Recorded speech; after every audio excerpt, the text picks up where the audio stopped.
Hola a todos y todas, mi nombre es Rubén y hoy vengo a hablaros del ciclo de generación de riqueza o triángulo financiero. El triángulo financiero viene representado por los tres elementos que intervienen e interactúan entre sí en el proceso de generación de riqueza, como son los ingresos, los gastos y el ahorro. Comenzaré hablando de la parte de los ingresos. A todos nos gusta ganar dinero, cuanto más mejor, deseamos tener a final de mes una mayor cantidad, por eso nos pasamos la vida pues, cambiando de trabajo, pidiendo promoción, etc. Pero realmente tendríamos que cambiar un poco la mentalidad y pensar que más allá del trabajo y de los ingresos de una nómina, tendríamos que buscar otro tipo de ingresos paralelos o alternativos que no nos hicieran dependientes de una única fuente de ingresos. ¿Cómo podríamos conseguir esto? Pues ofreciendo nuestras habilidades al mercado.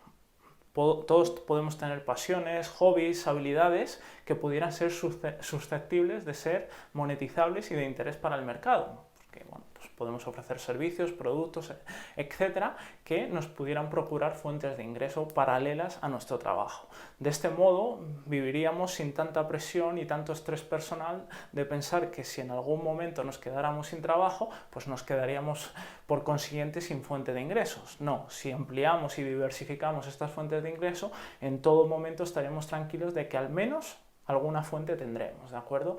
No es lo que sucede cuando tenemos el trabajo y a lo mejor tenemos unos gastos comprometidos mensualmente que si no los podemos cubrir porque no tenemos ingresos ya nos coloca en una situación de estrés personal muy grande. Entonces evitemos esto.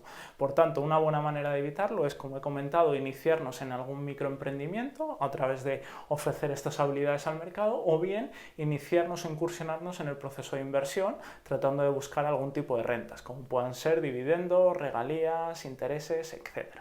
Por tanto, la clave de esta vertiente no es otra que ampliar y diversificar las fuentes de ingreso para que tengamos diferentes flujos generando rentas mes a mes.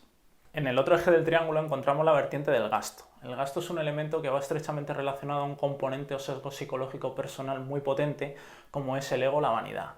Esto supone que nuestros hábitos de consumo y de gasto vengan muy determinados por aspectos tales como la envidia, el qué dirán, la aceptación social, el no ser menos que, las modas, el ver a un vecino, a un familiar, etc. Debemos ser conscientes que seguir esos ejemplos lo único que nos puede conducir es a un umbral de gasto que exceda de nuestras posibilidades o exceda de lo que sería razonable para nosotros. No debemos olvidar que la clave de toda gestión financiera, ya sea de empresa o de familiar o personal, es gastar menos de lo que se ingresa o bien no vivir por encima de las posibilidades. Pero lamentablemente los clichés y los estereotipos sociales ejercen una presión muy fuerte que nos empuja muchas veces a actuar de forma irresponsable. Tratemos de, sin incurrir en una vida miserable o excesivamente frugal, vamos a tratar de mantener un umbral de gasto sensato, razonable, que nos permita vivir de forma cómoda, que no nos falte de nada y ya a partir de ahí, independientemente de que nuestro nivel de ingresos vaya en aumento, tratar de mantener ese nivel de gasto constante, porque de ese modo podremos tener una renta disponible cada vez mayor, porque nuestra capacidad de ahorro será mayor.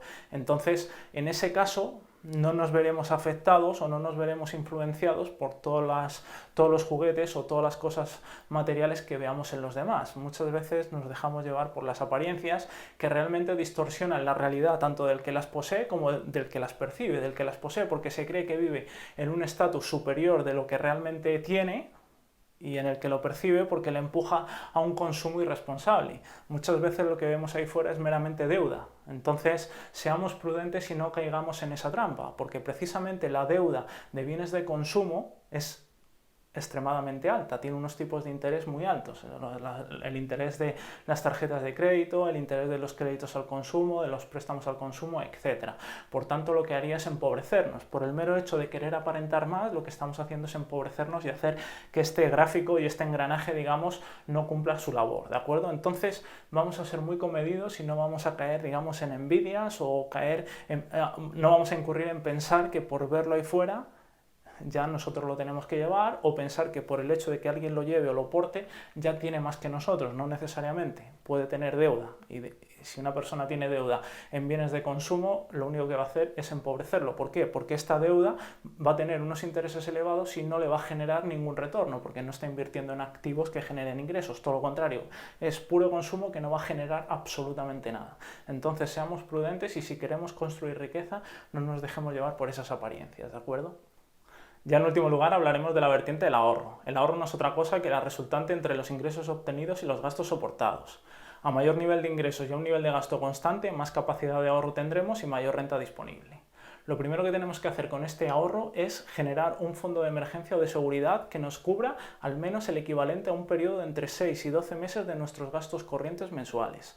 Es decir, tenemos que presupuestar cuánto nos gastamos mensualmente y apartar el equivalente a al menos 6 meses de esos gastos, porque de ese modo tendremos una cobertura para un eventual contratiempo o una situación inesperada que pueda requerir de un esfuerzo económico, ¿de acuerdo?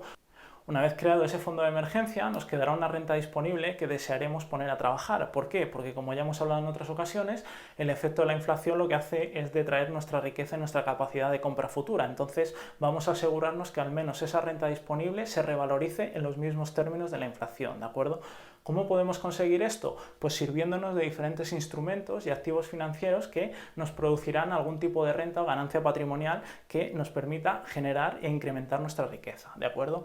Aquí destaco varios. Empezaré hablando de la renta fija. La renta fija no es otra cosa que comprar deuda de países, instituciones públicas, por ejemplo, comunidades autónomas, ayuntamientos o de empresas, bonos de empresas, ¿de acuerdo? Otra opción es la renta variable, que es lo que todos conocemos por bolsa, invertir en acciones directamente o a través de fondos de inversión que inviertan en renta variable, ¿de acuerdo?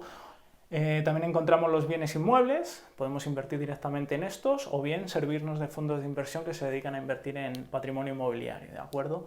También encontramos las plataformas de crowdfunding o crowdlending, que no son otra cosa que plataformas de préstamos a pequeños negocios. Estos a su vez pues, nos van a devolver el capital y unos intereses que bueno, suelen ser bastante elevados, pero también por el riesgo que conlleva este tipo de operaciones, porque son empresas pequeñas cuya solvencia pues, a veces es bastante crítica, ¿no? También encontramos el tema de los criptoactivos, criptomonedas. También podemos invertir esa renta disponible en pequeños negocios. Por ejemplo, si alguno de los anteriores que hablábamos de microemprendimientos vemos que funciona, pues le podemos inyectar más dinero para hacerlo más escalable y bueno, pues ofrecer un mayor servicio, ¿de acuerdo? También podemos invertir en commodities, que son recursos naturales, invertir en petróleo, en trigo, en cobre, etcétera. Y, por ejemplo, en último lugar, pues también podemos invertir en metales preciosos, ¿no? En oro, plata, bronce, etcétera. Todos estos activos lo que nos van a generar son unos ingresos, unos retornos, unas ganancias, unas ganancias patrimoniales que nos van a permitir incrementar esta renta disponible. ¿Por qué? Porque vamos a tener los ingresos primarios más estos ingresos secundarios o más pasivos, que todos ellos van a aumentar la renta disponible. Esa renta disponible, a su vez, va a ser susceptible de ser reinvertida, y así debería ser. ¿Por qué? Porque esto al final lo que compone es un círculo virtuoso que lo que nos permite es, a mayor renta disponible, más capacidad de inversión va a generar más rentas, que a su vez va a generar más renta disponible, y bueno, pues se va retroalimentando, generándose lo que se llama un efecto de bola de nieve. ¿Por qué? Porque todos estos ingresos, manteniendo un nivel de gasto constante, van a ir haciendo que esta renta disponible vaya en aumento, los retornos se vayan capitalizando y al final el efecto de bola de nieve se vea claro porque se haga una bola muy grande, ¿de acuerdo? Entonces, esta es la clave del proceso de generación de riqueza. Mantener un gasto constante, no incrementarlo a medida que van aumentando nuestros ingresos y reinvirtiendo esto, nos hará que este proceso y este engranaje funcione a la perfección y logremos alcanzar un gran cúmulo de capital y quién sabe si la riqueza, una jubilación anticipada o algo muy interesante, una solvencia interesante que nos permita pues vivir de forma más desahogada, ¿de acuerdo? Entonces, pues bueno, esto es un poco el esquema que os quería presentar. Hasta aquí ha llegado el vídeo de hoy, espero que os haya sido de utilidad. Cualquier comentario o sugerencia que queréis dejar lo podéis hacer en los comentarios y bueno, pues quedo a vuestra disposición como siempre. Gracias por la atención y nos vemos en el siguiente vídeo. Un saludo.